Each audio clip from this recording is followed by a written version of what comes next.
कुछ दिनों से लगातार चल रहे सोना चांदी के दामों में उतार चढ़ाव देखने को मिल रहा है, तो वहीं फिर से सोना चांदी कीमतों में बड़ी गिरावट दर्ज की गई है। अब सबसे बड़ा सवाल ये है कि क्या निवेशकों और खरीदों के लिए ये मौका है। आज सराफा बाजार में सोना और चांदी दोनों की कीमतों में जोरदार गिरावट दर्ज की गई है। चांदी के दाम में एक ही दिन में करीब 28,000 प्रति किलो की बड़ी गिरावट देखने को मिली है, जबकि सोने में भी 10 ग्राम पर कई हजार रुपए सस्ता हो गया है। हाल के दिनों में लगातार रिकॉर्ड ऊंचाई पर पहुंचने के बाद यह गिरावट निवेशकों और आम खरीदारों दोनों के लिए अहम मानी जा रही है। बाजार विशेषज्ञों के मुताबिक अंतर्राष्ट्रीय स्तर पर डॉलर की मजबूती, अमेरिका में ब्याज दरों को लेकर अनिश्चितता और मुनाफा वसूली के चलते कीमती धातु पर दबाव बना हुआ है। इसके अलावा भारत अमेरिका ट्रेड डील, वैश्विक आर्थिक संकेत और शेयर बाजार में उतार चढ़ाव का असर भी सोना चांदी की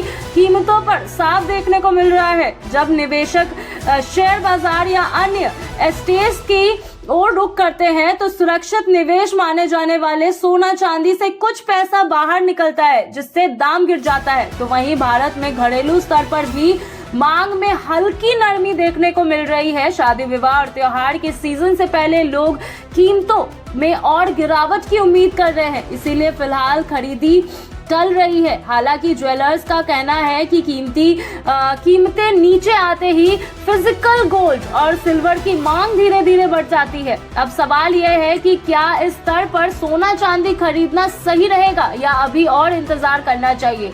तो ये भी हम आपको बता दें कि विशेषज्ञ मानते हैं कि अगर आप आभूषण खरीदने की योजना बना रहे हैं या लंबी अवधि के निवेश में हैं, तो मौजूदा गिरावट में आशंकित खरीद स्टेप बाय स्टेप करना एक समझदारी बड़ा फैसला हो सकता है। वहीं शॉर्ट टर्म में ट्रेड करने वालों को बाजार के ट्रेंड, डॉलर इंडिकेशंस और अंतर्राष्ट्रीय संकटों पर नजर रखना बहुत जरूरी है। आने वाले दिनों में अमेरिकी फेड की नीतियां, वैश्विक भू राजनीतिक हलचल और घरेलू मांग के आधार पर सोना चांदी की कीमतों में फिर उतार चढ़ाव देखने को मिल सकता है। ऐसे में निवेश या खरीदी से पहले अपने बजट, जरूरत और जोखिम क्षमता को ध्यान में रखना बेहद जरूरी होगा।